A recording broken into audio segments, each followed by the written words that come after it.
আমার রোগাক্রান্ত দেহের সৈকতে হেঁটে চলে সাদা সেবিকা একদল, যেন আধারের বাগানে কীটদষ্ট গৃহীতে বৃক্ষের অশোকে ফুটে ওঠে আলোর পক্ষে।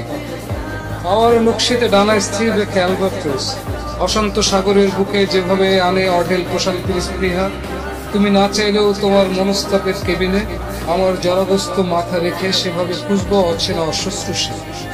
পৃথিবীর বয়সের সমান পৃথিবীর অসুখ, জন্মের দিকে তাকিয়ে জীবন তাই হয়েছে বিমুখ। ভেবেছে অসুস্থ পারাপার